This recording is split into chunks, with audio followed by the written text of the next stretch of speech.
Welcome, Manjit. Welcome to Kirosilas Chronicles podcast. Thank you for the invitation. Nice to see you. Thank you. Thanks for coming into this space to discuss the importance of coaching in leadership development during ICF Coaching Week, International Coaching Week for this year. So before we start, Manjit, I'm asking every guest at the moment for the coaching week. How do you see the importance of coaching in leadership development? I think it's been understated. I think in the past, I think people have been given a job and you just go and do it.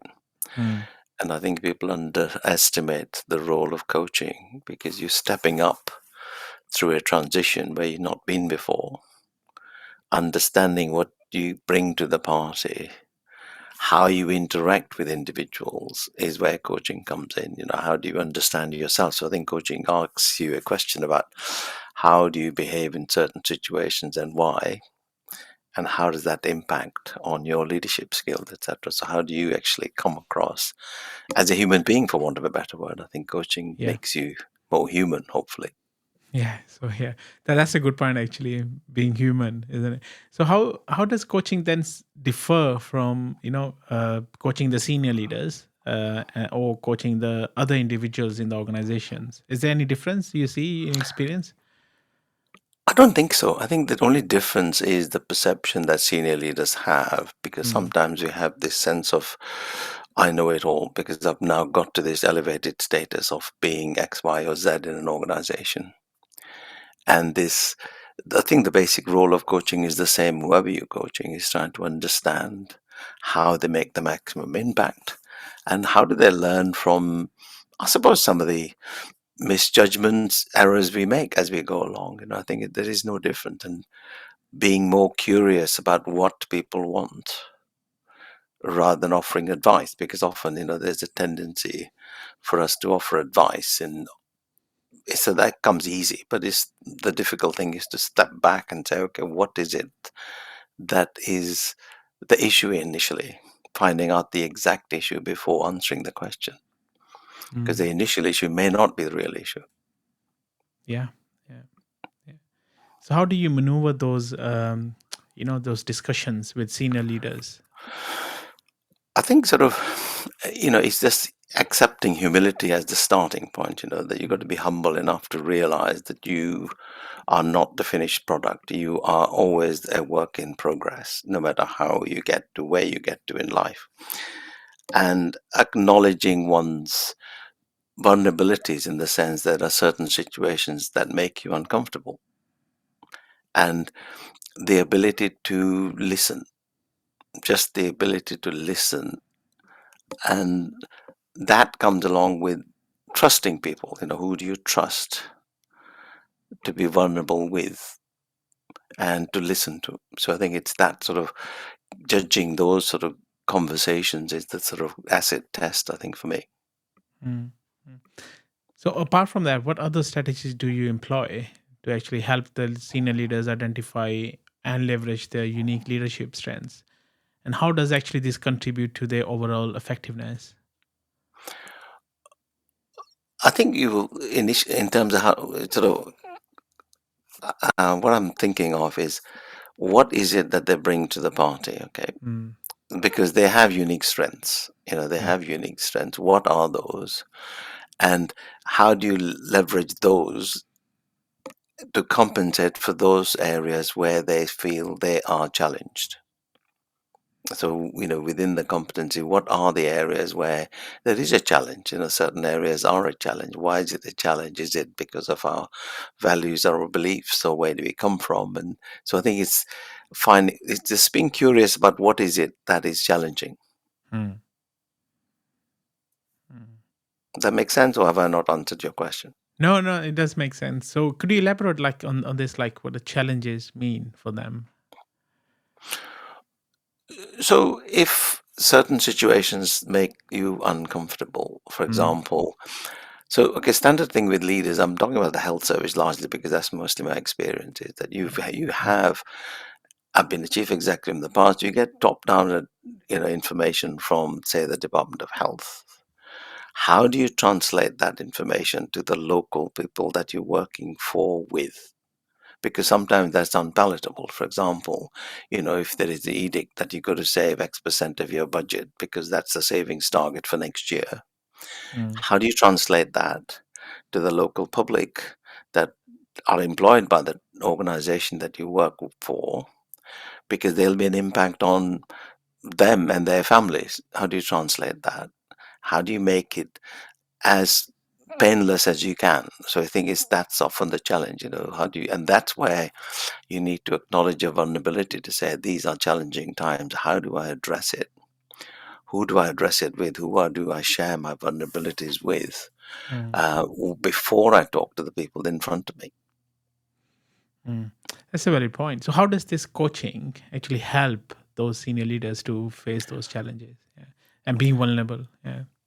First of all, I think coaching is to sort of say, okay, having a coach who you have confidence in to discuss these issues. How do I come across? Do I come across as somebody who doesn't care about their welfare and who just wants to please my masters? Mm, How do I get a win-win situation out of it? And I expose myself that I am, challenged by the fact that these edicts may affect my future job prospects, in terms of, so finding a coach who is able to listen to my vulnerabilities and be curious enough as to why it is uncomfortable, because I come from a working class background, so in a way you can understand some of the working class issues that affect people that employed. So um, who do you get vulnerable with? And I think the T word comes in it. Who do you trust? mm, Who do you yeah. trust? And trust is a big issue, particularly in an organization that has thousands of people employed. Mm, And if you're the senior leader, the chief exec, who do you trust? How do you avoid what I call the passengers?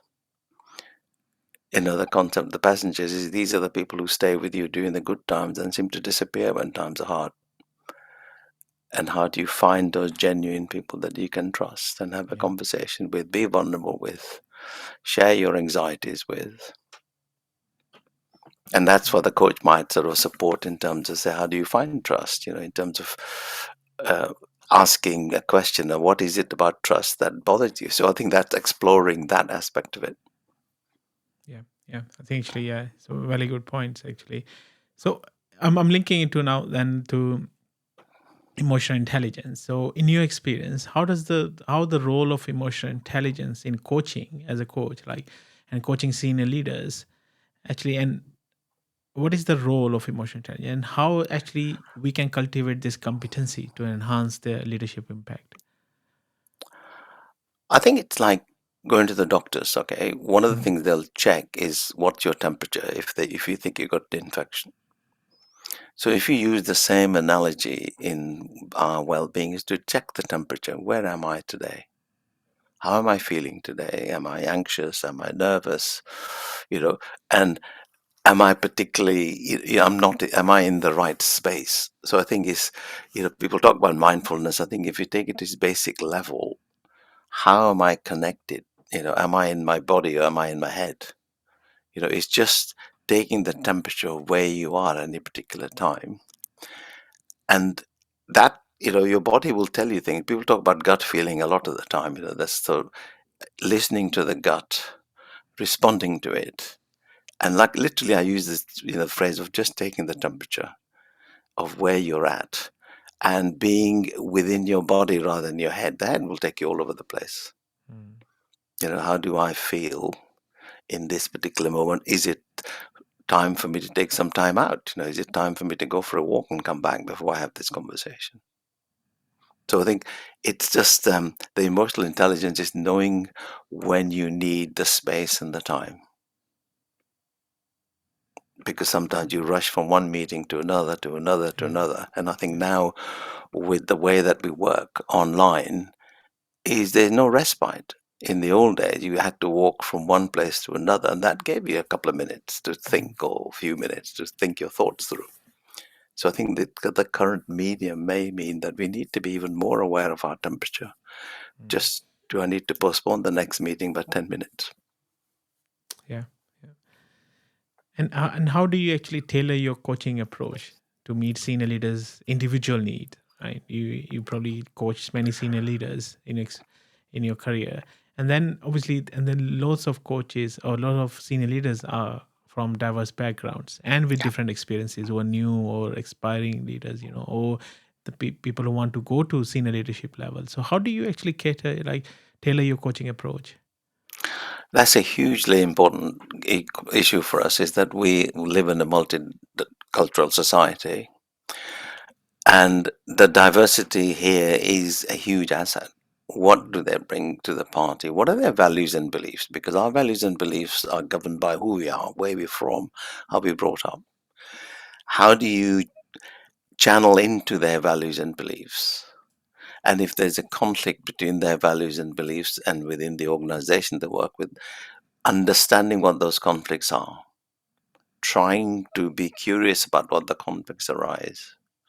It's some cultures are very hierarchical because they Mm, come from a hierarchical culture. So I'm the boss, you do what I tell you. mhm, Whereas other cultures are different, they're more sort of flatline. So, how do you actually get to understand that these flatline cultures are there for a reason?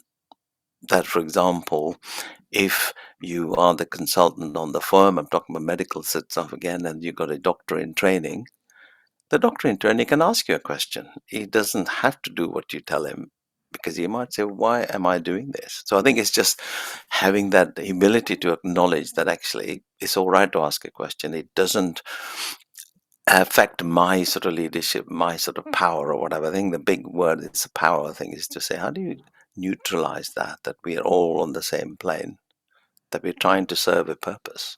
Particularly, like I'm talking about the health perspective, we're here to serve a purpose, which is to look after patients. How we do it will differ from one person to another. So it's just getting the senior leaders to understand, is to say, when you come from a different culture, how does your values and beliefs affect what you do, what your boundaries are? Because we also find that certain people have no boundaries, mm, in that they work all the hours that God sent, because that's how you succeed. But there comes a time that we've got to be careful about burnout, mental health. Just to say, how do you, and that's coming back to the well-being question, as you asked earlier, and how do you actually have yeah, boundaries and control them? yeah, yeah. Very well said, Manjit. Very well said. So, when you as an experienced coach now, coaching senior leaders, are you a PCC now, or have you tried any accreditations with ICF or other At the institutions? moment, I'm sort of working on Mm, ICF at the moment, but I'm just right. not tried that. I just sort of, Yeah. with all the other stuff that's going on, there's some Mm, personal stuff going on at home as well, which right. it makes a life a bit challenging at the moment. Yeah. Yeah. Yeah. So even with the experience as well you have, so what advice actually do you provide to other aspiring coaches, right, who are looking to specialize in coaching senior leaders in the organizations or as a freelancers? Some training programs you can recommend or any professional development opportunities? I think get yourself a coaching qualifications for a start, in terms of Mm, giving you credibility, that you have the credibility to coach. In terms of how far you take it will depend on your personal enthusiasm, and your sort of transition in your particular career.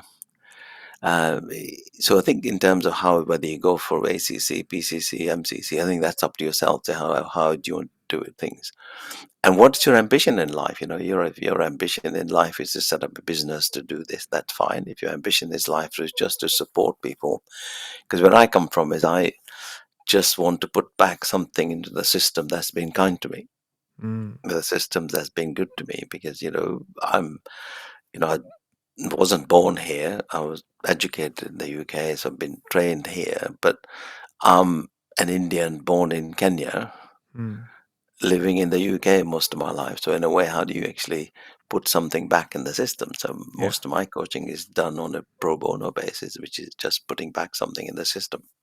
Amazing. Great story. This is Manjit. So, any inspiring leaders listening to this, how can they reach out to you for help or any support that you can provide to them? They can reach out to me on my Gmail account, which is manjit.obhrai@gmail.com. Um, and they can always email me, and we can have a go. I'm on LinkedIn as well. People can contact me through LinkedIn. All the other social media, I got a bit sort of disappointed with X, because I got hacked and it all got a bit complicated. So I No. just ignored, Okay. left that. So I'm still largely on LinkedIn. So happy to contact with LinkedIn. Brilliant. Brilliant. Yeah. Thank you very much, Manjit. Thanks for coming to this space and for the short bites during the International Coaching Week. Hopefully, we can do another podcast and go more deeper into each aspect of coaching the senior leadership in the near future. Well, happy to do that. Thank you very much for your invite. Thank you. Thank you very much, Manjit. Thanks Thank for you. coming to this space. Okay, listeners, thank you very much for listening or watching this episode. Stay tuned for our next episode tomorrow. Thanks very much. Stay safe. Take care. Bye for now.